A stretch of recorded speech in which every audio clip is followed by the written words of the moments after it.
선생년이면 우리한테 명령하지 마. 여교사에게 담배 연기를 뿜으며 같이 춤추자고 성희롱한 양아치 일진 고등학생들. 사실 그녀가 전설의 707 특임대 여군 출신인 사실이 밝혀지면서 펼쳐지는 양아치들의 참교육 이야기입니다.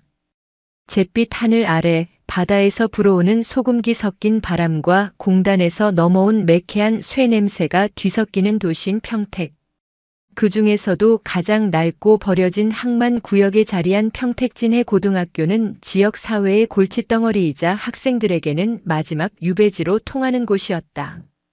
한때는 항만 산업의 역군을 길러낸다는 자부심도 있었지만 이제는 무너진 담벼락과 깨진 유리창이 그 초라한 현재를 증명할 뿐이었다. 그리고 그 중에서도 3학년 7반은 지옥의 가장 깊은 곳, 교사들의 무덤이라 불리는 곳이었다. 1년 동안 담임이 4번 바뀌었고 마지막 담임은 출근길에 교문 앞에서 차를 돌려 그대로 사직서를 제출했다는 전설이 깃든 곳. 그곳은 교실이 아니라 통제불능의 야수들이 모여 서로를 물어뜯고 포효하는 원시의 정글이었다. 교장 오덕배는 착잡한 심정으로 자신의 앞에 앉은 새로운 기간제 국어교사를 바라보았다. 30 초반으로 보이는 여자. 화장기 없는 얼굴은 맑고 깨끗했고 단정하게 묶은 머리카락과 몸에 꼭 맞는 정장 차림은 단아하고 지적인 분위기를 풍겼다. 누가 보아도 선생님이라는 호칭이 어울리는 아름다운 여성이었다. 그러나 그녀의 이력서는 그 외모와는 전혀 어울리지 않는 단어들로 가득 차 있었다. 한세린. 대한민국 육군 특수전사령부 제707 특수임무단 중사 전역. 대테러 특수임무교육기관 교관 역임. 오덕배는 마른 침을 삼켰다.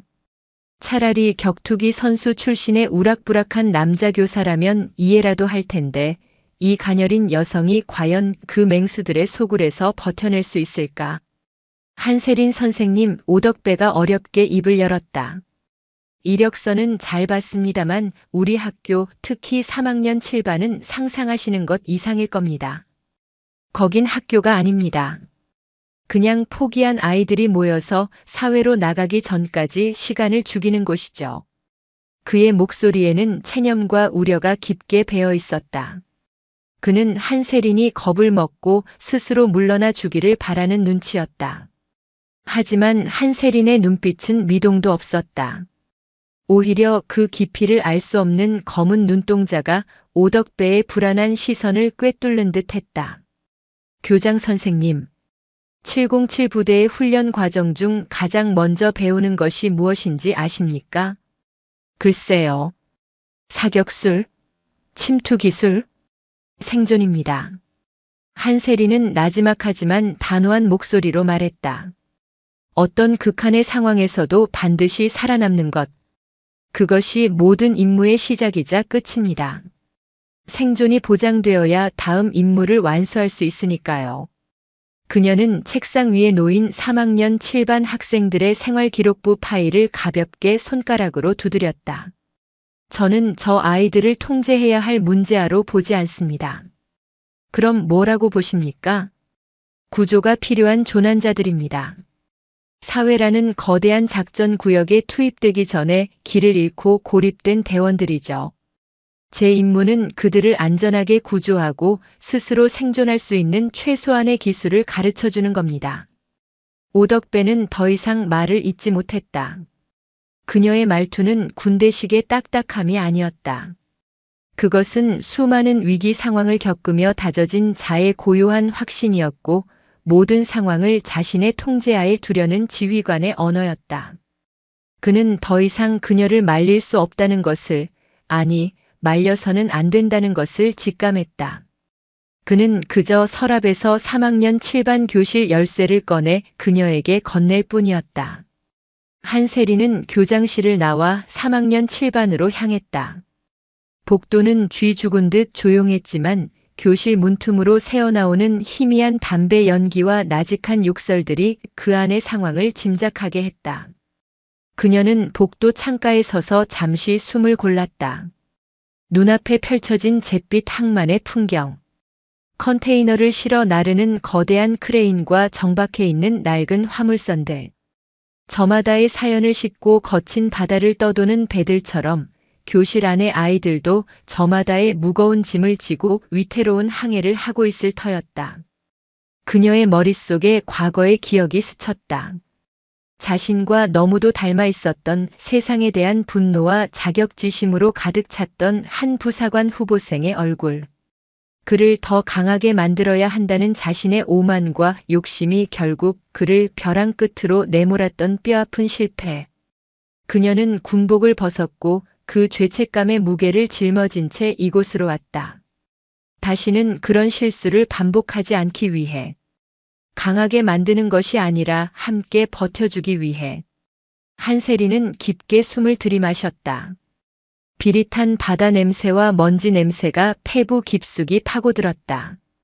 그녀는 더 이상 망설이지 않았다.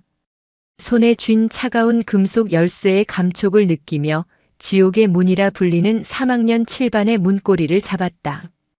이제 작전은 시작되었다. 드르르그. 낡은 철제 교실 문이 불쾌한 소음을 내며 열리는 순간 교실 안의 모든 소음이 거짓말처럼 멎었다. 마치 정글의 동물들이 새로운 포식자의 등장에 일순간 숨을 죽이듯. 그리고 30개에 가까운 남학생들의 눈동자가 일제히 문 앞에 선 한세린에게로 향했다. 그 시선들 속에는 노골적인 호기심, 경멸, 조롱, 그리고 끈적한 욕망이 뒤섞여 있었다. 교실의 풍경은 오덕배 교장의 설명보다 훨씬 더 처참했다. 한쪽 구석에는 의자와 책상이 산처럼 쌓여 있었고 창문은 금이 가거나 신문지로 덕지덕지 막혀 있었다.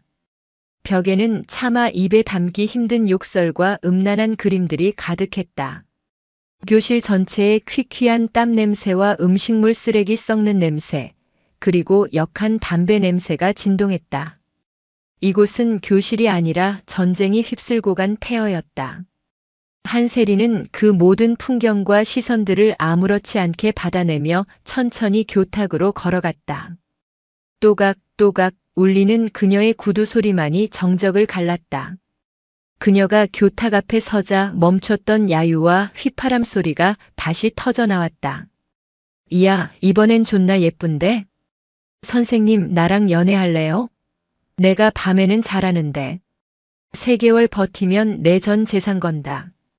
온갖 희롱과 모욕이 쏟아졌지만 한세린의 표정에는 작은 동요도 없었다. 그녀는 가방을 내려놓고 교실을 천천히 둘러보았다.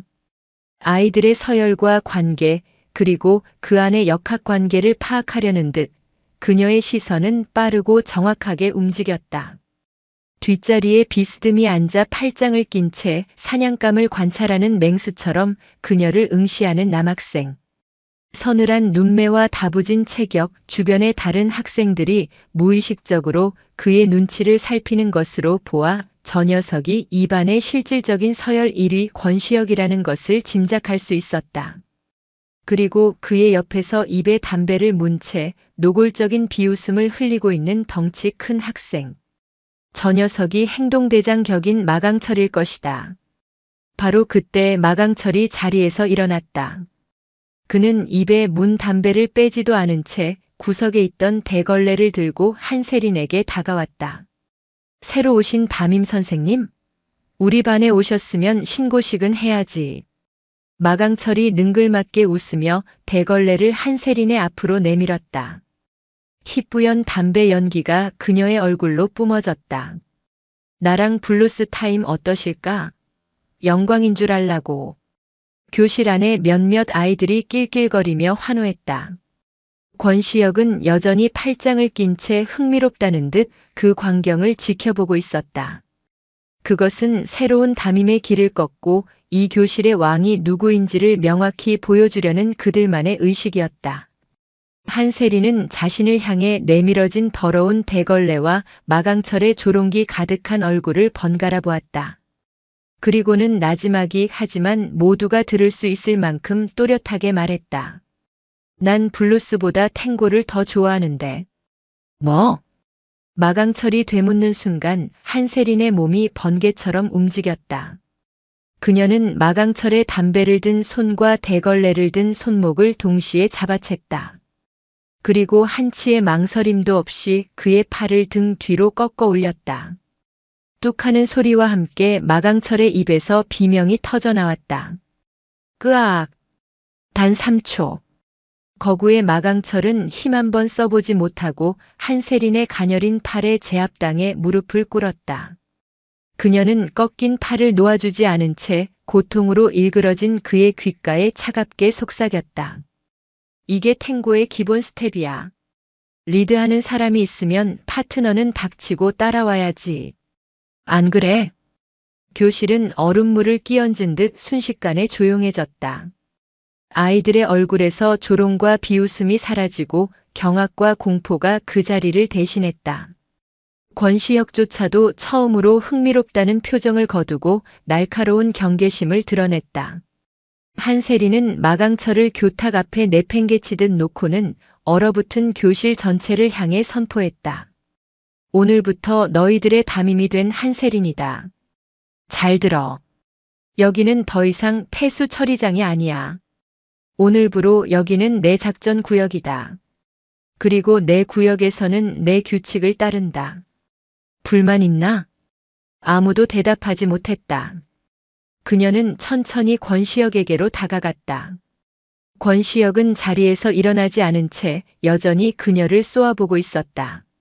한세리는 그의 책상 앞에 멈춰 서서 그의 생활 기록부를 외우기라도 한 듯 의졸였다. 권시혁. 아버지 권호성, 평택항 부두하역 노동자. 어머니는 가출. 중학교 시절부터 폭력 사건으로 이름 꽤나 날렸고 가진 것 없는 주먹 하나로 이 정글의 왕노릇하는 기분은 좀 어때? 권시혁의 눈썹이 꿈틀거렸다.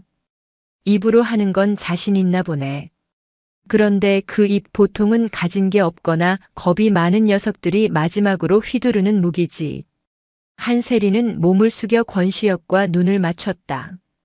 그녀의 눈빛에는 두려움이나 위축감 따위는 찾아볼 수 없었다.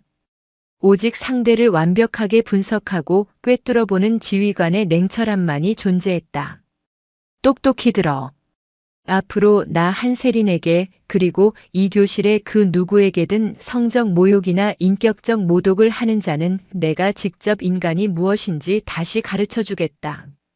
신체 구조부터 사회적 역할까지 아주 상세하게. 알아들었나?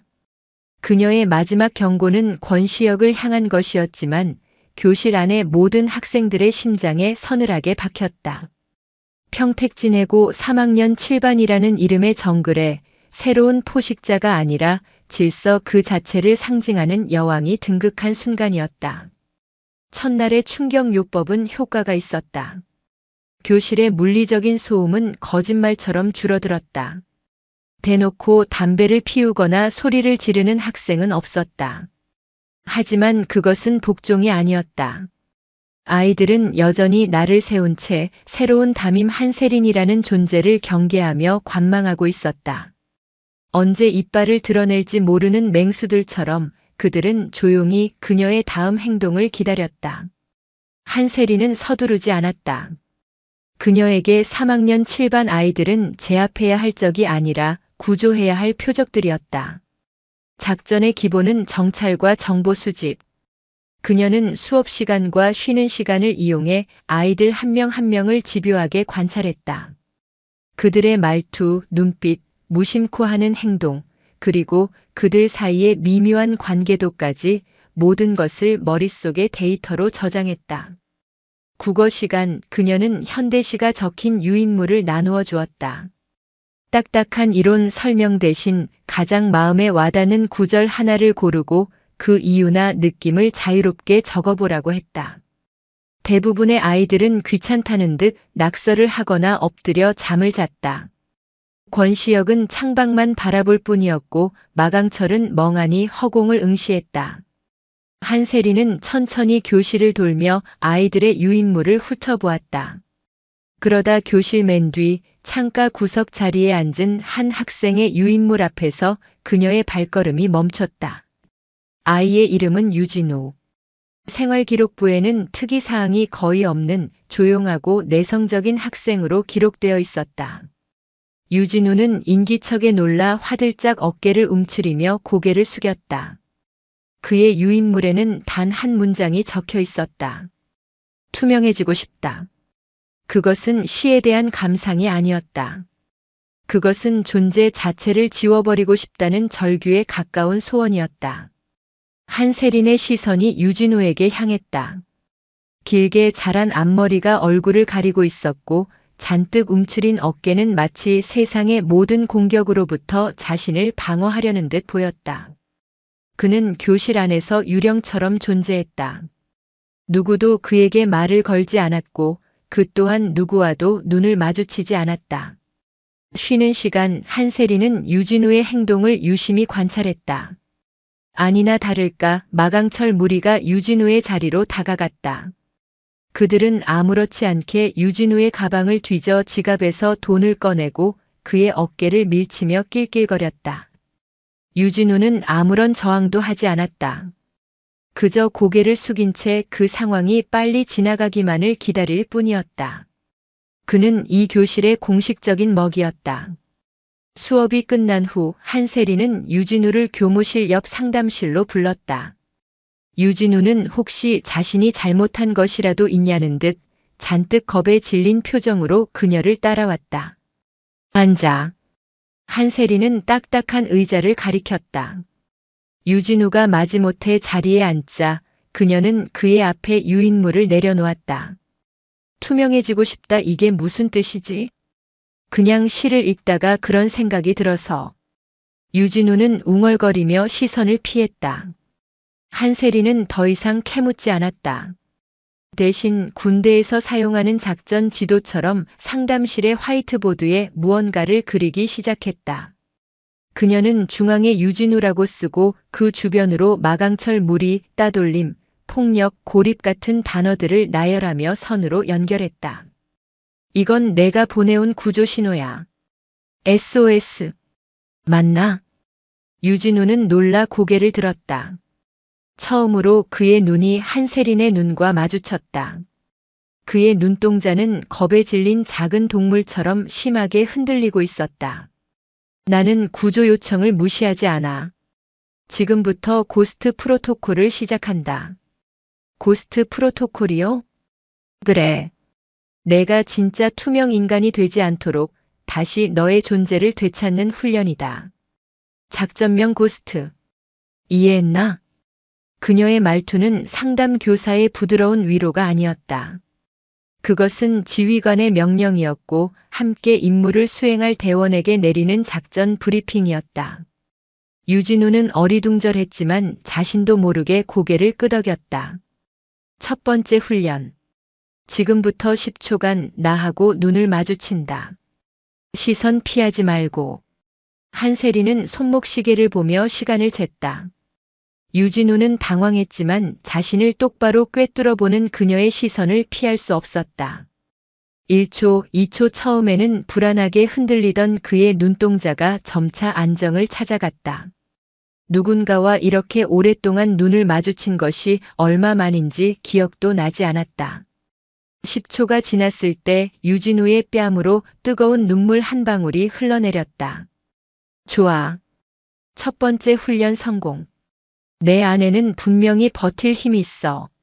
한세리는 무심한 표정으로 말했지만 그 목소리에는 희미한 격려가 담겨 있었다. 두 번째 훈련. 내일 아침 교실로 들어올 때 고개 숙이지 말고 정면을 보고 걸어와. 가슴 펴고. 누군가와 눈이 마주치면 피하지 말고 딱 1초만 더 쳐다본다. 할 수 있겠나? 유진우는 망설였지만 이내 작게 고개를 끄덕였다. 한세리는 책상 서랍에서 낡은 시집 한 권을 꺼내 그에게 건넸다. 윤동주의 하늘과 바람과 별과 시였다. 매일 시 한 편씩 읽고 가장 마음에 드는 문장을 노트에 옮겨 적어. 이건 너 혼자 싸우는 게 아니야. 부끄러움을 이겨낼 힘을 길러줄 무기다. 다음 날 유진우는 한세린이 지시한 대로 가슴을 펴고 교실로 들어오려 애썼다. 여전히 어색하고 두려웠지만 그는 용기를 냈다. 그의 변화를 가장 먼저 알아차린 것은 권시혁이었다. 그는 턱을 괜 채 유진우의 부자연스러운 걸음걸이와 그를 지켜보는 한세린을 번갈아 보며 흥미롭다는 표정을 지었다. 유진우가 자리에 앉아 시집을 꺼내 읽기 시작했을 때 어김없이 마강철이 다가왔다. 어쭈 이 새끼 책도 읽네. 어디 보자 하늘과 바람과 별과 지랄하고 자빠졌네. 마강철이 시집을 빼앗으려고 손을 뻗는 순간이었다. 야. 창가에 앉아있던 권시혁의 나지막한 목소리가 들렸다. 시끄럽다. 그냥 둬. 마강철은 의아한 표정으로 권시혁을 돌아봤지만 그의 차가운 눈빛에 더 이상 아무 말도 하지 못하고 자리로 돌아갔다. 권시혁은 한세린의 행동을 여전히 경계하고 있었지만 그녀가 시작한 이 작은 실험이 어떤 결과를 가져올지 지켜보고 싶어진 것이었다. 그의 견고했던 세계관에 아주 미세한 균열이 생기기 시작한 순간이었다. 유진우는 떨리는 손으로 시집을 다시 펼쳤다. 오늘은 어제보다 조금 더 고개를 들 수 있을 것 같았다. 교실의 냉전은 한세린의 새로운 선포와 함께 새로운 국면을 맞았다. 기말고사를 앞둔 어느 날 그녀는 교탁에 서서 아이들을 둘러보며 말했다. 이번 국어 수행평가 주제는 생존이다. 4인 1조로 팀을 이뤄 우리 고장 평택의 특정 공간에서 발견할 수 있는 생존의 방식에 대해 조사하고 발표하는 보고서를 제출한다. 아이들의 얼굴에 노골적인 불만이 떠올랐다. 귀찮은 조별 과제, 그것도 뜬구름 잡는 생존이라는 주제라니. 그러나 아이들의 불만을 비웃기라도 하듯 한세린의 다음 말이 이어졌다. 조는 내가 편성한다. 교실은 순간 술렁였다. 친한 아이들끼리 뭉치려던 계획은 물거품이 되었다. 한세린은 무심한 표정으로 호명하기 시작했다. 서로 으르렁거리는 아이들을 한 조로 묶고 리더십 있는 아이와 의존적인 아이를 붙여놓는 등 그녀의 조 편성은 마치 부대의 특수 임무팀을 구성하듯 철저히 계산된 것이었다. 그리고 모두의 숨을 멎게 한 마지막 조가 발표되었다. 마지막 조. 권시혁, 유진우 그리고 권시혁의 미간이 좁혀졌다. 유진우는 사색이 되어 고개를 숙였다. 왕과 노예. 사자와 가재를 한 우리에 가둬버린 것이나 다름없었다. 아이들은 폭풍전야처럼 긴장하며 그 둘의 이름을 들었다. 현장 학습 장소는 평택항 국제여객터미널 일대다. 이번 주 토요일 오전 10시까지 터미널 앞으로 전원 집결한다. 보고서의 완성도뿐만 아니라 팀원 간의 협력 과정 역시 평가의 중요한 부분을 차지할 거다. 토요일 오전 3학년 7반 아이들은 투덜거리며 평택항에 모였다. 대부분은 학교를 벗어난다는 해방감에 들떠 있었다. 하지만 한세린은 그들의 들뜬 기분에 찬물을 끼얹었다. 너희 눈에는 여기가 그냥 놀러온 바닷가로 보이나?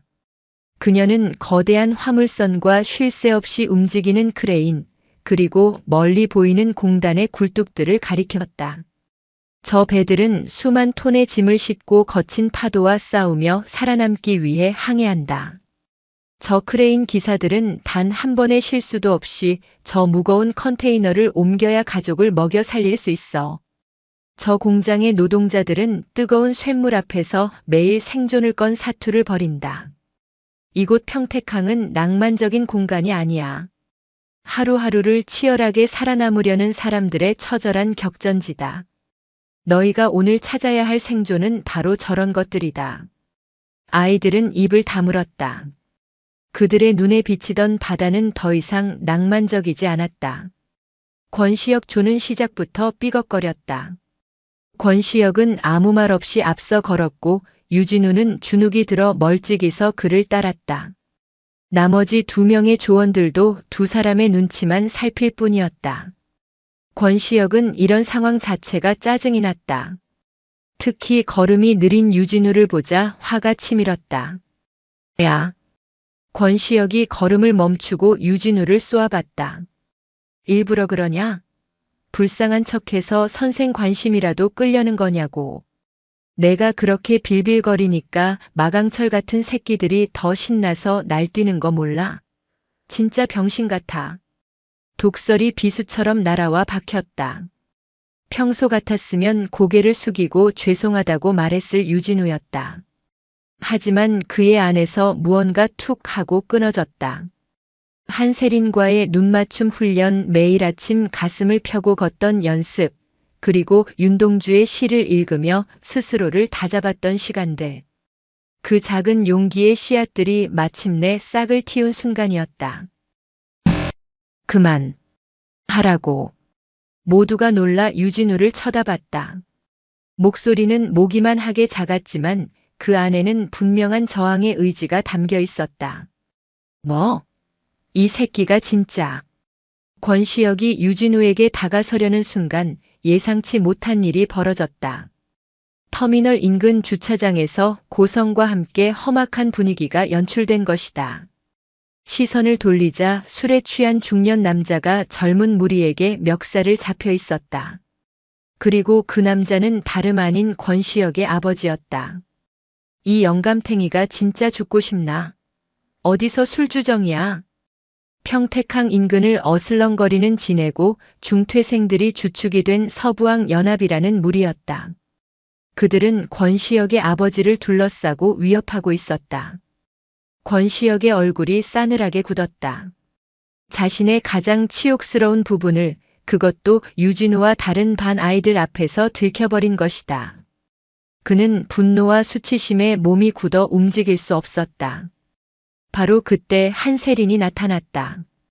그녀는 아이들에게 여기서 기다려라고 짧게 말하고는 망설임 없이 그들 무리에게 다가갔다. 어이, 이 아줌마는 또 뭐야? 낄 때 안 낄 때 구분 못해? 무리의 리더로 보이는 녀석이 침을 뱉으며 그녀를 막아섰다. 한세린은 대답 대신 움직였다. 그녀는 리더의 손목을 가볍게 잡아채더니 순식간에 관절을 꺾어 비명을 지르게 만들었다. 다른 녀석들이 주먹을 날리며 달려들었지만 그녀의 움직임은 인간의 것이라고 보기 어려웠다. 상대의 공격 궤도를 미리 읽고 최소한의 움직임으로 회피한 뒤 팔꿈치나 무릎 같은 급소를 정확하게 가격했다. 그녀는 싸우는 것이 아니었다. 훈련받은 특수요원이 목표를 무력화시키는 과정에 가까웠다. 몇 분도 채 되지 않아 건장한 남학생 5명이 바닥에 쓰러져 고통스럽게 신음했다. 한세린의 옷깃 하나 흐트러지지 않았다. 그녀는 권시혁의 아버지를 부축해 일으키고는 얼어붙은 권시혁을 향해 말했다. 권시혁, 내 아버님이다. 내가 책임지고 모셔. 권시혁은 아무 말도 할 수 없었다. 자신이 그토록 신봉했던 주먹과 힘이 한세린의 압도적인 무력 앞에서 얼마나 초라하고 보잘것없는 것인지를 처절하게 깨달았다. 그녀의 힘은 단순히 상대를 부수는 폭력이 아니었다. 상황을 완벽하게 통제하는 전략과 어떤 상황에서도 자신의 학생을 지키겠다는 단호한 의지. 그것이 진짜 힘이었다. 사건이 정리된 후 어색한 침묵 속에서 조언들이 흩어졌다. 유진우는 떠나려는 권시혁을 붙잡았다. 저기. 권시혁은 대답 없이 그를 돌아봤다. 아까 내가 한 말 맞아. 나 진짜 병신 같아. 맞고만 있는 것도 불쌍한 척하는 것도 다 맞는 말이야. 그래서 고마웠어. 그렇게라도 말해줘서. 유진우는 처음으로 자신의 비참함을 정면으로 마주하고 그것을 말해준 권시혁에게 솔직한 감사를 표했다. 권시혁은 아무 대답 없이 돌아섰지만 그의 가슴 속에서는 지금까지 한 번도 느껴보지 못했던 복잡한 감정이 소용돌이치고 있었다. 그날 평택항의 비릿한 바람 속에서 두 소년의 세계는 조용히 그러나 근본적으로 뒤흔들리고 있었다. 평택항 사건 이후 학교 안팎으로 한세린에 대한 악의적인 소문이 퍼지기 시작했다. 조폭 출신이다. 학생들 앞에서 사람을 반 죽여놨다. 정신적으로 문제가 있는 여자다 같은 자극적인 이야기들이 꼬리에 꼬리를 물었다. 서부학 연합 무리들이 의도적으로 퍼뜨린 소문이었고 몇몇 교사들과 학부모들은 불안감을 감추지 못했다. 결국 교육청에 익명의 민원이 접수되었고 곧 감사가 시작될 것이라는 흉흉한 소문까지 돌았다. 권시혁은 혼란스러웠다.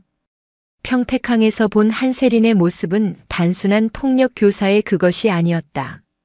그에게 힘이란 군림하고 파괴하는 것이었지만 그녀의 힘은 지키기 위한 것이었다.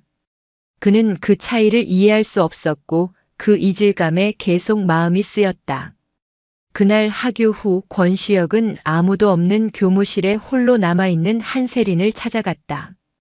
그녀는 창밖을 보며 깊은 생각에 잠겨 있었다. 왜 그랬습니까? 권시혁이 먼저 침묵을 깼다. 뭘 말하는 거지? 평택항에서 왜 그렇게까지 위험한 짓을 했냐고요? 그냥 경찰을 부를 수도 있었잖아요. 한세리는 천천히 몸을 돌려 권시혁을 마주보았다. 그녀의 얼굴에는 늘 있던 강인함 대신 깊은 슬픔과 피로가 어려 있었다. 앉아. 내가 궁금해하니 내 이야기를 해줘야겠구나. 그녀는 자신이 왜 군대를 그만두고 교사가 되었는지 한 번도 꺼내지 않았던 과거를 털어놓기 시작했다. 나도 너희만 한때가 있었어. 지긋지긋한 가난과 폭력적인 아버지. 세상을 저주하고 내 자신을 증오했지. 유일한 탈출구는 군대였어. 그곳에서 나는 강해지는 법을 배웠고 내 안의 분노를 통제하는 법을 배웠다. 그녀는 특수부대 교관 시절의 이야기를 꺼냈다. 그녀처럼 불우한 환경에서 자라 세상에 대한 분노로 가득 찼던 한 부사관 후보생 이준서에 대한 이야기였다. 준서는 재능이 있었어. 악발이 근성도 있었고. 하지만 마음이 너무 약했지. 나는 그 녀석의 약한 마음이 결국 실전에서 자신과 동료들을 죽일 거라고 생각했다. 그래서 더 혹독하게 몰아붙였어. 잠도 재우지 않고 밥도 제대로 먹이지 않으며 극한의 훈련을 시켰지. 강해져야 한다. 강해져야만 살아남는다. 매일 그렇게 그 녀석을 다그쳤어. 한세린의 목소리가 가늘게 떨리기 시작했다. 그러던 어느 날 야간 산악 침투 훈련 중에 준서가 실수를 했어. 작은 실수였지만 나는 모든 후보생들 앞에서 그 녀석의 자존심을 박살내버렸지. 너 같은 패급은 필요 없다고 전우를 죽일 셈이냐고 소리쳤어. 그 녀석을 강하게 만들고 싶다는 내 욕심이 결국 그를 벼랑 끝으로 내몬 거야. 그녀는 잠시 말을 멈추고 숨을 골랐다. 창밖으로 어느새 어둠이 짙게 깔리고 있었다. 다음 날 아침 준서는 싸늘한 시신으로 발견됐다. 저는 역시 패급입니다. 더 이상 팀에 폐를 끼치고 싶지 않습니다. 짧은 유서 한 장을 남기고 스스로 목숨을 끊었어. 한세린의 눈에서 끝내 눈물 한 방울이 흘러내렸다. 늘 강철 같던 지휘관의 모습은 온데간데 없었다. 깊은 상처와 죄책감에 고통받는 한 인간의 모습만이 남아있었다. 나는 그 녀석을 살릴 수 있었어. 더 강하게 만드는 게 아니라 그냥 따뜻하게 한번 안아줬어야 했어. 괜찮다, 실수할 수도 있다. 너는 패급이 아니다라고 말해줬어야 했어. 그녀는 흐르는 눈물을 닦지도 않은 채 권시혁을 똑바로 바라보았다. 그날 이후로 나는 군복을 벗었다. 총과 칼보다 더 무서운 게 사람의 말이라는 걸, 오만한 지휘관의 욕심이 한 사람의 인생을 어떻게 망가뜨리는지를 뼈저리게 깨달았으니까. 그리고 결심했어. 준서처럼 그리고 너처럼. 세상으로부터 패급이라 손가락질 받는 아이들을 만나러 가자고. 그 아이들이 스스로를 포기하지 않도록 옆에서 버텨주는 어른이 되어주자고. 그녀의 고백은 권시혁의 심장을 거세게 뒤흔들었다. 자신의 분노와 상처가 오직 자신만의 것이 아니라는 사실을 처음으로 깨달았다. 자신과 너무도 닮은 상처를 가진 어른이 그 상처 때문에 자신들을 지키기 위해 이곳에 왔다는 진실 앞에서 그는 할 말을 잃었다. 평택항에서 내가 한 행동은 위험한 짓이 아니야. 그건 죽은 준서에게 보내는 내 속죄고 너희들에게 하는 내 약속이야. 나는 절대로 너희를 먼저 포기하지 않겠다고. 권시혁은 한참 동안 아무 말도 하지 못했다. 그리고는 어색하게 아주 작은 목소리로 말했다. 그 사람, 당신 탓 아니야. 서투르고 어설픈 위로였다. 하지만 그 말 한마디는 한세린에게 천근만근의 위로가 되었고 권시혁 스스로에게는 견고했던 마음의 성벽을 허무는 망치질이 되었다. 그날 밤 텅 빈 교무실에서 두 사람은 지휘관과 부대원이 아닌 같은 상처를 가진 동료로서 서로를 마주보고 있었다. 권시혁의 마음속에서 존경과 신뢰 그리고 뜨거운 동료애가 조용히 싹트기 시작했다. 교육청 감사가 시작된다는 소문은 다음 날 아침 공식적인 공문으로 현실이 되었다. 교원의 폭력성 및 자질에 관한 특별감사. 감사관이 파견될 것이며 관련 학생 및 교사들의 면담이 진행될 것이라는 내용이었다. 3학년 7반 아이들에게 그것은 실질적인 선전포고와도 같았다. 자신들을 지키려던 선생님이 오히려 자신들 때문에 위기에 처한 것이다. 교실은 무거운 침묵과 무력감에 휩싸였다. 아이들은 죄책감과 분노가 뒤섞인 표정으로 서로의 눈치만 살폈다. 늘 시끄럽던 마강철조차 입을 굳게 다물고 있었다. 그들은 세상이 얼마나 부조리한지, 어른들이 얼마나 자신들을 쉽게 재단하고 버리는지를 이미 뼈저리게 알고 있었다. 이번에도 다르지 않을 것이라 생각했다. 결국 한세린 선생님도 이전의 담임들처럼 쫓겨나고 3학년 7반은 다시 원래의 쓰레기장으로 돌아갈 것이었다. 그때 뒷자리에 앉아있던 권시혁의 머릿속에 한세린의 목소리가 울렸다. 이준서라는 후보생이 남겼다는 유서의 마지막 문장. 저는 역시 패급입니다. 권시혁은 자신도 모르게 주먹을 불끈 쥐었다. 안 돼. 한세린 선생님이 그런 취급을 받게 둘 수는 없어. 우리를 패급이 아니라고 말해준 첫 번째 어른을 그렇게 허무하게 잃을 수는 없어. 벌떡. 권시혁이 자리에서 일어났다. 그는 망설임 없이 교탁 앞으로 걸어나갔다. 마치 첫날 한세린이 그랬던 것처럼 교실의 모든 시선이 그에게로 향했다. 언제까지 이렇게 당하고만 있을 거냐? 그의 목소리는 낮고 차분했지만 그 안에는 들끓는 분노가 담겨 있었다. 세상이 우리를 뭐라고 부르는지 알잖아. 패급, 쓰레기, 답 없는 놈들. 그래서 뭐? 우리가 진짜 그래서 우리 편 들어주는 사람 하나 지키지 못하는 병신들이냐고. 처음이었잖아. 우리 보고 조난자라고 구조해야 할 대원이라고 말해준 사람. 그런 사람을 저딴 종이 쪼가리 하나 때문에 잃을 거냐고. 아이들은 아무 말도 하지 못했지만 그들의 눈빛이 흔들리기 시작했다. 권시혁의 외침은 그들의 잠자고 있던 자존심과 분노에 불을 지피고 있었다. 싸워야지. 개새끼들한테 우리가 그냥 버려도 되는 쓰레기가 아니라는 거 보여줘야 될 거 아니야. 그의 말이 끝나자 교실 한 구석에서 조용한 목소리가 들려왔다. 유진우였다. 탄원서를 쓰자.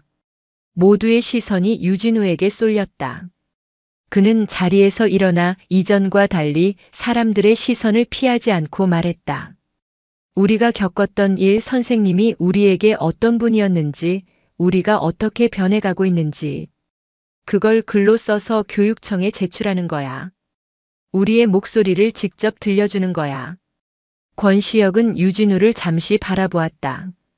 그의 눈에는 더 이상 겁에 질린 피해자의 모습이 없었다. 자신의 생각과 의지를 가진 한 명의 대원이 서 있었다. 좋아. 권시혁이 고개를 끄덕였다. 작전명은 방패작전이다. 우리가 선생님의 방패가 되어주는 거야. 그 순간 3학년 7반은 오합지졸 문제아 집단이 아닌 공동의 목표를 가진 하나의 팀이 되었다. 권시혁은 즉시 임무를 분담했다. 유진우, 넌 글을 잘 쓰니까 탄원서 초안 작성을 맡아. 마강철. 마강철이 놀라 대답했다. 너는 반 애들 한 놈도 빠짐없이 서명 다 받아내. 반항하는 새끼 있으면 나한테 데려와. 마강철은 잠시 망설였지만 권시혁의 단호한 눈빛에 인해 고개를 끄덕였다. 처음으로 그의 주먹이 누군가를 괴롭히는 대신 무언가를 지키기 위해 사용될 참이었다. 아이들은 난생 처음으로 진지하게 머리를 맞대고 무언가를 만들어내기 시작했다. 맞춤법도 엉망이고 문장도 조악했지만 그 안에는 진심이 담겨 있었다. 유진우는 밤을 새워 아이들의 서툰 문장들을 다듬어 하나의 진솔한 글로 완성했다. 그리고 다음 날 30명에 가까운 아이들의 서명이 담긴 탄원서가 완성되었다. 감사 첫날 감사관 윤미정이 교장실에 도착했다. 칼같이 달인 정장에 안경을 쓴 그녀는 얼음처럼 차가운 인상이었다. 권시혁과 유진우가 대표로 탄원서를 들고 교장실 문을 두드렸다. 저희는 3학년 7반 학생들입니다. 한세린 선생님에 대한 저희의 입장을 말씀드리고 싶어서 왔습니다. 윤미정은 그들이 내민 탄원서를 흘긋 쳐다볼 뿐 받으려 하지 않았다. 여기는 학생들의 감정에 호소하는 자리가 아닙니다. 규정과 절차에 따라 접수된 민원의 사실관계를 확인하는 과정일 뿐이에요. 비켜주세요. 그녀의 목소리에는 단 1g의 감정도 실려 있지 않았다. 아이들의 진심과 용기는 규정과 절차라는 거대한 시스템의 벽 앞에서 산산조각 났다. 방패작전은 그렇게 처참하게 시작과 동시에 실패로 돌아갔다. 아이들은 교장실 앞에서 망연자실한 채 다시 한번 깊은 무력감에 휩싸였다. 세상은 여전히 그들의 목소리를 들어주지 않았다. 감사 마지막 날. 3학년 7반의 공기는 납처럼 무겁게 가라앉아 있었다. 아이들은 폐잔병처럼 고개를 숙인 채 다가올 운명을 기다리고 있었다. 한세리는 평소와 다름없이 담담한 표정으로 교탁에 서 있었지만 아이들은 그녀의 고요함 속에서 모든 것을 체념한 듯한 슬픔을 읽을 수 있었다. 감사관 윤미정은 최종 보고서 작성을 위해 마지막으로 학생 개별 면담을 진행하고 있었다. 이미 결론은 정해져 있을 터였다. 오후 2시 복도 끝에서부터 요란한 고함 소리와 함께 무언가 부서지는 소리가 들려왔다. 어떤 년이야? 내 아들 인생 망쳐놓은 년이 누구야? 교실 문이 거칠게 열리고 술에 잔뜩 취해 눈이 벌겋게 충혈된 권시혁의 아버지가 비틀거리며 들어섰다. 그의 손에는 반쯤 마신 소주병이 들려 있었다. 학교 경비원이 말리려 했지만 그의 흉흉한 기세에 어쩌지 못하고 뒤에서 발만 동동 구를 뿐이었다. 한세린, 당신이 한세린이야? 이 미친년이 뭔데 남의 집 귀한 아들을 조폭 새끼들하고 싸움이나 붙여놓고 학교를 깡패소굴로 만들어. 그는 소문을 제멋대로 해석하고는 모든 분노를 한세린에게 쏟아내고 있었다. 아이들은 모두 얼어붙었고 권시혁은 얼굴이 새하얗게 질린 채 자리에서 꼼짝도 할 수 없었다. 평생을 짓눌러온 아버지라는 존재의 폭력적인 무게 앞에서 그의 몸은 말을 듣지 않았다. 권시혁의 아버지는 교탁으로 돌진해 서류를 집어 던지며 행패를 부렸다. 그리고 마침내 한세린의 멱살이라도 잡을 듯 손을 뻗었다. 그 순간 한세린은 그를 제압하는 대신 자신의 등 뒤로 아이들을 보호하려는 듯 팔을 벌려 막아섰다. 공격이 아닌 방어. 그녀의 눈에는 분노나 두려움이 아닌 오직 자기 대원들을 지키려는 지휘관의 결연함만이 담겨 있었다. 바로 그 모습에 권시혁의 얼어붙었던 심장이 세차게 뛰기 시작했다. 두려움보다 더 큰 무언가가 그의 안에서 터져나왔다. 그것은 자신을 지키기 위해 기꺼이 폭력 앞에 선 스승에 대한 미안함과 부채감, 그리고 이 지긋지긋한 폭력의 고리를 끊어내야 한다는 절박한 외침이었다. 권시혁은 자리에서 일어났다. 그리고 한 걸음 한 걸음 떨리는 다리를 옮겨 아버지와 한세린 사이로 걸어 들어갔다. 그는 아버지의 폭력과 그 폭력으로부터 지켜주려는 스승 사이에 자신의 몸을 세웠다. 아버지, 그만하시라고요. 평생을 두려워했던 아버지의 눈을 권시혁은 처음으로 정면으로 마주보았다. 그의 아버지는 아들의 반항에 이성을 잃고 손을 번쩍 들어 그의 뺨을 내리치려 했다. 짝! 하지만 파열음은 울리지 않았다. 한세린이 그의 손목을 강하게 붙잡아 막아선 것이었다. 그녀의 눈빛은 얼음보다 차가웠다. 자식에게 폭력을 휘두르는 건 훈육이 아닙니다. 그건 그냥 범죄입니다. 그녀의 단호한 말에 권시혁의 눈에서 참아왔던 눈물이 터져나왔다. 그는 아버지를 향해 절규했다. 나 다시는 아버지처럼 살지 않을 거야. 평생 술 마시고 엄마 때리고 나 때리고 그렇게 사는 거 이제 지긋지긋하다고. 나는 그렇게 안 살아 절대로. 그의 울음 섞인 외침은 교실을 넘어 복도까지 울려 퍼졌다. 이 사람은, 강지영 선생님은 나한테 처음으로 내 인생을 살라고 말해준 사람이야. 아버지처럼 되지 않을 수 있다고, 너는 폐급이 아니라고 말해준 첫 번째 어른이라고. 이 모든 광경을 면담을 위해 복도를 지나던 감사관 윤미정이 처음부터 끝까지 지켜보고 있었다. 그녀의 차가운 표정이 미세하게 흔들리고 있었다. 아이들의 탄원서 따위는 거들떠보지도 않았던 그녀의 눈에 지금 눈앞에서 펼쳐지는 광경은 그 어떤 서류보다도 강력한 진실의 증거였다. 윤미정은 조용히 교장실로 돌아갔다.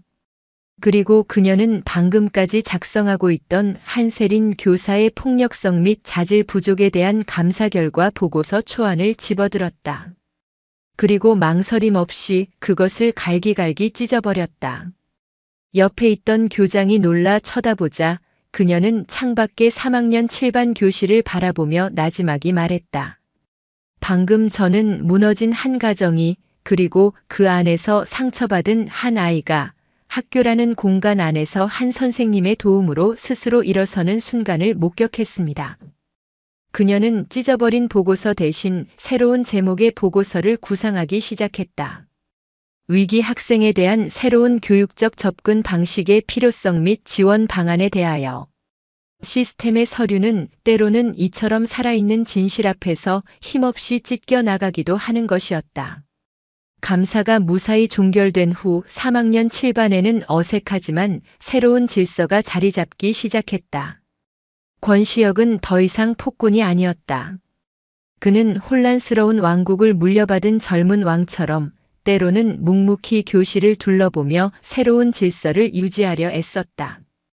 그의 옆에서 힘을 과시하던 마강철은 힘의 방향을 잃고 어색하게 서성였다. 유진우는 더 이상 투명 인간이 아니었다. 그는 다른 아이들과 조금씩 소통하기 시작했고 그의 책상 위에는 늘 시집이 놓여 있었다. 한세리는 아이들이 스스로 길을 찾아가도록 묵묵히 기다려 주었다. 그녀는 지휘관이 아니라 대원들이 스스로 작전 수행 능력을 키울 때까지 뒤에서 지켜보는 교관의 역할을 자처했다. 그리고 마침내 마지막 기말고사가 다가오자 그녀는 새로운 작전을 선포했다. 지금부터 평균 점수 탈환 작전을 개시한다. 아이들은 어리둥절한 표정으로 그녀를 바라보았다. 작전 목표는 2가지. 첫째, 전원 과락 면제. 둘째, 우리 반 평균 점수를 전교 꼴찌에서 딱 1계단 위로 올린다. 전교 1등도 아니고 고작 꼴찌 바로 윗등수라니. 아이들의 얼굴에 실망과 허탈함이 스쳤지만 한세리는 아랑곳하지 않았다. 팀 편성은 이전과 다르다. 이번에는 성적순이 아니다. 각 과목별로 단 1점이라도 나은 학생들을 교관으로 임명한다. 나머지는 전원 훈련병이다. 교관은 훈련병이 해당 과목에서 과락을 면제받도록 책임지고 교육한다. 이것은 너희 모두의 생존이 걸린 임무다. 그녀의 방식은 혁신적이었다. 수학을 잘하는 수학교관, 영어를 잘하는 영어교관이 탄생했다. 평소에는 무시당하던 아이들도 자신이 조금이라도 잘하는 과목 앞에서는 어깨를 펴고 교관이 되었다. 권시혁. 네. 너는 총괄 지휘를 맡는다. 내게는 과목을 가르칠 지식은 부족하지만 싸움의 판을 읽고 끝까지 밀어붙이는 전략과 깡이 있어. 전체적인 학습 분위기를 통제하고 낙오자가 발생하지 않도록 독려하고 감시하는 것이 내 임무다. 권시혁은 처음으로 자신의 능력이 공부라는 새로운 판에서 인정받는 기분을 느꼈다. 그의 눈빛이 다시 빛나기 시작했다. 작전은 시작되었다. 3학년 7반 교실은 난생 처음으로 공부라는 것을 하는 아이들의 열기로 가득 찼다. 물론 그 과정은 순탄치 않았다. 야, 이 새끼야. 그네 공식이 그거냐? 내가 어제 외우라고 했지. 아씨, 안 외워지는 걸 어떡하라고. 영어 단어 10개 못 외우면 오늘 집에 못 간다. 알았냐? 교실은 스터디 그룹이라기보다 신병 훈련소에 가까웠다. 욕설과 고성이 오갔지만 그 안에는 이상하게도 활기가 넘쳤다. 서로의 머리를 쥐어박으면서도 한 문제라도 더 알려주려고 애를 썼다. 권시혁은 매의 눈으로 교실을 순찰하며 잠을 자거나 딴짓을 하는 아이들을 가차없이 다그쳤다. 마강철은 수학 공식 하나를 이해하기 위해 머리를 쥐어뜯었고 유진우는 문학 문제의 행간의 의미를 친구들에게 차분하게 설명해주고 있었다. 아이들은 처음으로 교과서를 진지하게 들여다봤고 서로를 가르치고 배우며 밤늦게까지 학교에 남았다. 그들은 더 이상 혼자가 아니었다. 나 하나쯤이야라는 패배주의 대신 내 옆에 동료가 낙오하면 나도 끝장이라는 연대 책임감이 그들을 하나로 묶었다. 마침내 시험이 끝나고 성적표가 나오는 날. 교실에는 무거운 긴장감이 흘렀다. 한세리는 담담한 표정으로 성적표 뭉치를 들고 들어왔다. 성적이 기적처럼 오르지는 않았다. 아이들의 어깨가 축 처졌다. 하지만 너희들은 이번에 처음으로 찍지 않고 푼 점수를 받았다. 그리고 한세리는 잠시 말을 멈추고 아이들을 둘러보았다. 전원 과락을 면제했다. 순간 교실에서는 와 하는 나직한 탄성이 터져 나왔다. 그리고 그녀의 마지막 한마디가 축포처럼 터졌다. 그리고 우리 반 평균. 바로 밑에 6반을 깔았다. 우리는 더 이상 꼴찌가 아니다. 와! 그 순간 교실은 아이들의 환호성과 포효로 떠나갈 듯 했다. 아이들은 서로 부둥켜 안고 소리를 지르며 기쁨을 만끽했다. 1등을 한 것보다 더 값진 승리였다. 패급들의 집합소가 처음으로 함께 싸우고 함께 승리하는 법을 배운 진정한 팀이 되는 순간이었다. 한세리는 창가에 서서 그런 아이들의 모습을 세상에서 가장 자랑스러운 자신의 대원들을 바라보듯 희미한 미소로 지켜보고 있었다. 기말고사의 승리는 달콤했지만 축제는 길지 않았다. 3학년 2학기 교실에는 어김없이 졸업과 미래라는 무거운 현실이 그림자를 드리웠다.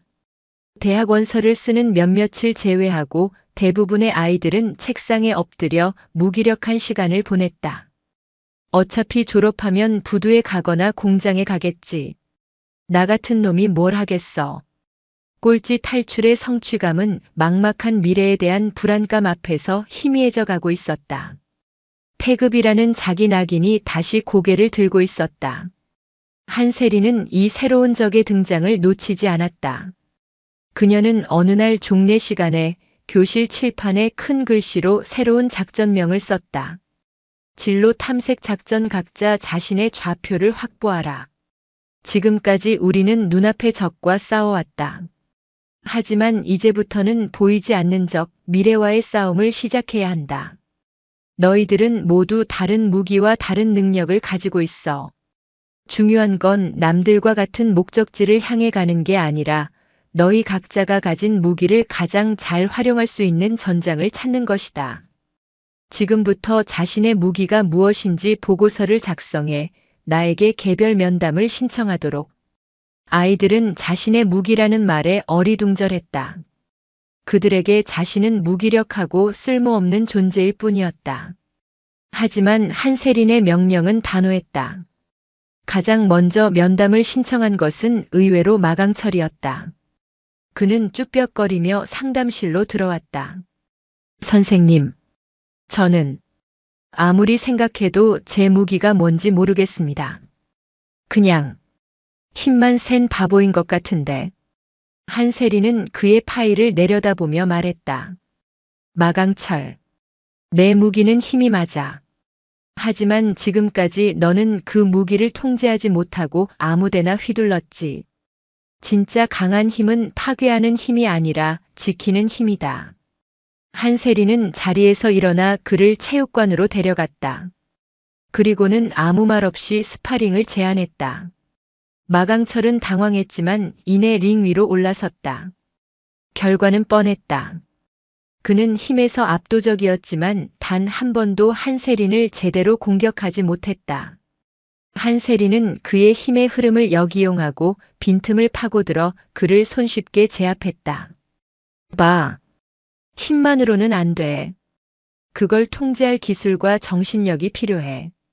내 힘은 누군가를 지키는 방패가 될 수도 구조하는 손이 될 수도 있어. 소방관, 경찰, 직업군인, 경호원. 내 힘을 필요로 하는 곳은 많아. 힘을 통제하는 법부터 배워. 그게 내 첫 번째 임무다. 마강철은 처음으로 자신의 힘이 누군가를 괴롭히는 도구가 아니라 가치 있는 곳에 쓰일 수 있다는 사실에 충격을 받았다. 다음은 유진우였다. 그는 수줍게 자신이 쓴 시 몇 편을 내밀었다. 그의 무기는 섬세한 감수성과 공감 능력이었다. 선생님 덕분에 글 쓰는 게 좋아졌어요. 하지만 이걸로 뭘 할 수 있을까요? 진우야. 세상에는 총과 칼보다 더 강한 무기가 있어. 바로 사람의 마음을 움직이는 이야기다. 내 글은 상처받은 사람을 위로하고 잠든 사람을 깨울 힘이 있어. 교내 100일장에 한번 나가보는 건 어때? 내 무기가 얼마나 날카로운지 시험해 볼 좋은 기회다. 유진우의 얼굴에 희미한 자신감과 목표의식이 피어올랐다. 마지막으로 권시혁이 그녀를 찾아왔다. 그의 표정은 그 어느 때보다 복잡하고 어두웠다. 저는 뭐가 뭔지 모르겠습니다. 싸움 말고는 해본 것도 없고 내세울 것도 없습니다. 제게 미래가 있기는 한 겁니까? 한세리는 그의 눈을 똑바로 바라보며 말했다. 권시혁, 너는 내 자신을 너무 모르는군. 너는 3학년 7반이라는 오합지졸을 하나의 팀으로 만들었어. 불리한 상황에서도 판을 읽고 사람들을 움직여서 결국 목표를 이뤄냈지. 그건 아무나 할 수 있는 게 아니야. 그건 리더십이고 전략이야. 대학을 가는 것만이 정답은 아니야. 너의 그 능력은 교실보다 더 넓은 세상에서 훨씬 더 크게 쓰일 수 있어. 그녀는 수첩에서 전화번호 하나를 적어 그에게 건넸다. 내 군대 시절 선배가 운영하는 민간 경호물류 회사다. 사람을 다루고 위기 상황을 통제하는 능력이 무엇보다 중요한 곳이지. 밑바닥부터 시작해야겠지만 내 능력을 증명할 기회는 될 거다. 선택은 내 몫이야. 권시혁은 떨리는 손으로 그 종이를 받아들었다. 그것은 단순한 전화번호가 아니었다. 패급 권시혁에게 처음으로 주어진 합법적이고 정당한 사회로 나아갈 수 있는 좌표였다. 그는 며칠을 고뇌했다. 그리고 마침내 어느 날 저녁 그는 어색하게 휴대폰을 들고 그 번호를 눌렀다. 여보세요. 한세린 중사님 소개로 연락드렸습니다. 제 이름은 권시혁입니다. 그의 목소리는 아직 불안했지만 스스로 미래의 문을 두드리는 한 젊은 지휘관의 첫걸음이었다. 평택 지내고 3학년 7반 아이들은 이제 각자의 지도와 나침반을 들고 미지의 세계를 향한 그들만의 항해를 시작할 준비를 하고 있었다. 시간은 멈추지 않고 흘러 마침내 겨울이 깊어졌고 졸업식이 하루 앞으로 다가왔다. 평택 지내고 3학년 7반 교실은 이상한 고요함에 휩싸여 있었다. 1년 전 이곳이 욕설과 담배 연기, 부서진 집기들로 가득했던 아수라장이었다는 사실이 믿기지 않을 정도였다. 아이들은 약속이라도 한 듯 종례가 끝난 후에도 자리를 뜨지 않고 텅 빈 교실을 지키고 있었다. 그곳은 더 이상 유배지가 아니었다. 수많은 전투와 작전을 함께 치르며 승리와 패배를 맛본 그들만의 소중한 작전 기지이자 성체였다. 창가에 선 권시혁은 복잡한 표정으로 잿빛 항만의 풍경을 바라보고 있었다. 그의 손에는 한세린이 소개해준 회사의 최종 면접 합격 통지서가 들려 있었다. 내일부터 그는 더 이상 교복을 입은 학생이 아니라 거친 사회의 일원으로 첫 발을 내디뎌야 했다. 두려움과 설렘이 교차했다. 떨리냐? 마강철이 그의 어깨를 툭 치며 물었다. 그의 책상 위에는 부사관 지원서가 놓여 있었다. 한세린과의 스파링 이후 그는 자신의 힘을 제대로 통제하고 가치 있게 쓰는 법을 배우기로 결심했다. 시끄러워. 권시혁이 퉁명스럽게 대답했지만 그의 얼굴에는 긴장감이 역력했다. 난 내가 잘할 거라고 본다. 넌 우리 총괄 지휘였잖아. 거기서도 꼰대들 잘 지휘해보라고. 마강철의 짓궂은 농담에 교실 여기저기서 피식, 웃음이 터져나왔다. 유진우는 조용히 웃으며 교내 101장 최우수상 상장을 매만지고 있었다. 그는 얼마 전 문예 창작과 수시 모집에 당당히 합격했다. 투명인간이 되고 싶었던 소녀는 이제 세상에 자신의 이야기를 들려줄 준비를 하고 있었다. 그때 교실 뒷문이 조용히 열리고 한세린이 들어왔다. 그녀의 손에는 아무것도 들려있지 않았다. 그녀는 평소처럼 교탁 앞으로 걸어나갔다. 아이들은 반사적으로 자리에 조용히 앉았다. 마지막 종례도 이미 끝난 시간. 아이들은 그녀가 무슨 말을 할지 숨죽이며 기다렸다. 오늘이 너희들과 함께하는 마지막 수업이다. 그녀의 목소리는 언제나처럼 담담했지만 그 안에는 복잡한 감정이 스치고 있었다. 지금까지 잘 버텨줬다. 너희들은 이곳 평택 지내고 3학년 7반에서 가장 치열하고 힘든 훈련 과정을 모두 수료했다. 그리고 마침내 졸업을 명받았다. 그녀는 교실을 천천히 둘러보았다. 한 명 한 명의 얼굴을, 그 눈빛을 가슴에 새기려는 듯이. 내일이면 너희는 이곳을 떠나 사회라는 이름의 새로운 작전 구역에 각자 투입된다. 그곳은 이곳보다 훨씬 더 복잡하고 위험한 곳이다. 예측 불가능한 변수가 넘쳐나고 누구도 너희를 보호해주지 않아. 모든 것을 스스로 판단하고 책임져야 하는 고독한 단독 작전의 연속일 거다. 그래서 오늘 지휘관으로서 너희들에게 마지막 작전 브리핑을 하려고 한다. 너희가 앞으로 평생 수행해야 할 작전, 자기 인생의 지휘관으로 살아남기에 대한 브리핑이다. 아이들은 마른 침을 삼키며 그녀의 말에 집중했다. 이것은 그녀가 그들에게 내리는 마지막 명령이자 세상이라는 전쟁터로 떠나는 대원들에게 주는 생존 지침서였다. 첫째, 자신이 한때 경멸했던 괴물이 되지 마라. 세상에 나가면 수많은 불의와 타협의 순간을 마주하게 될 거다. 힘 있는 자에게 굽히고 약한 자를 짓밟으라는 유혹이 끊임없이 너희를 흔들겠지. 그때마다 기억해라. 우리가 왜 싸웠는지, 우리가 무엇을 지키려 했는지, 스스로를 패급이라 부르던 과거의 너희를 절대로 다시 만나지 마라. 둘째, 넘어져도 좋다. 다만 일어나기를 포기하지 마라. 작전 중에 실패는 필연적이다. 중요한 것은 실패 자체가 아니라 실패로부터 무엇을 배우고 어떻게 다시 일어서느냐다.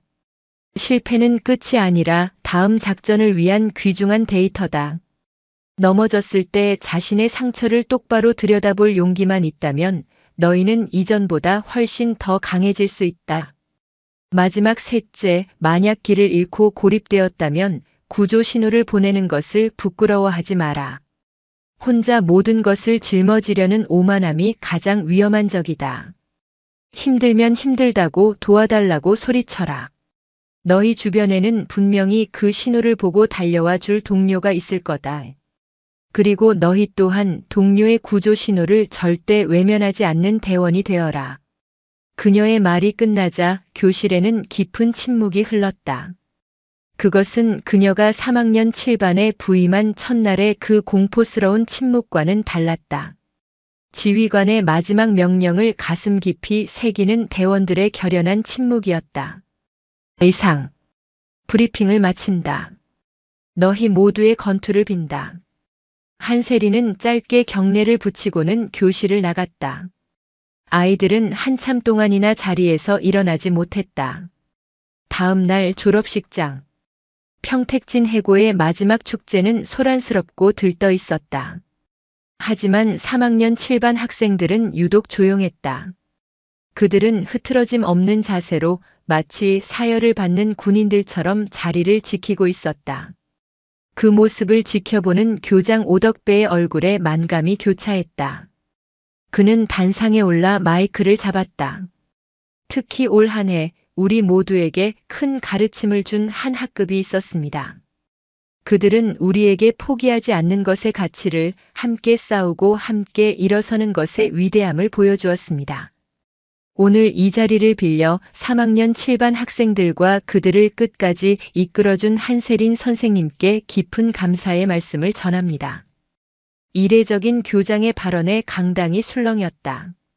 3학년 7반 아이들은 놀라 서로를 쳐다봤다.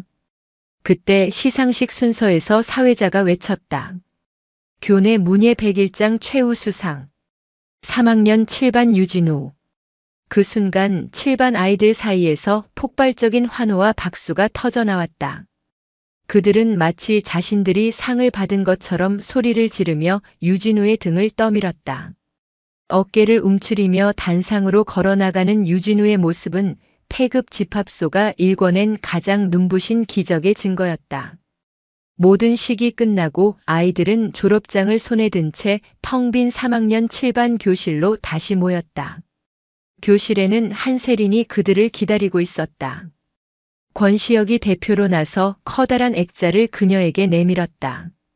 그 안에는 꼴찌 탈출 작전 성공 후 다 함께 어깨동무를 하고 환하게 웃고 있는 3학년 7반의 단체 사진이 담겨 있었다. 그리고 아이들이 돈을 모아 산 만년필도 함께였다. 만년필에는 작은 글씨가 새겨져 있었다. 우리의 영원한 지휘관님께 그동안 감사했습니다. 권시혁의 무뚝뚝한 한마디에 모든 아이들의 진심이 담겨 있었다. 한세리는 말없이 액자와 만년필을 받아들었다. 그녀는 처음으로 아이들 앞에서 희미하게, 그러나 정말 행복하게 웃었다. 이제 가봐. 너희들의 새로운 작전이 기다리고 있다. 아이들은 마지막 인사를 하고 하나둘 교실을 나섰다. 한세리는 창가에 서서 교문 밖으로 흩어지는 아이들의 뒷모습을 오랫동안 바라보았다. 서로의 어깨를 치며 장난을 치고 미래에 대한 불안과 기대를 떠들며 걸어가는 그 모습들. 그녀는 죽은 부사관 후보생 이준서를 구하지 못했다는 죄책감 때문에 이곳에 왔다. 그들을 강하게 만드는 것이 아니라 그저 곁에서 버텨주기 위해. 하지만 결국 상처 입은 아이들을 구하며 가장 크게 구원받은 것은 그녀 자신이었다. 평택항에 차가운 바람이 불어왔지만 더 이상 춥게 느껴지지 않았다. 잿빛 하늘 아래 그녀의 대원들은 이제 각자의 전쟁터로 용감하게 나아가고 있었다.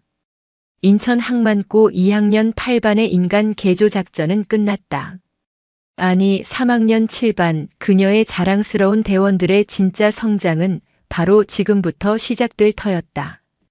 지휘관 한세린의 임무는 완수되었다.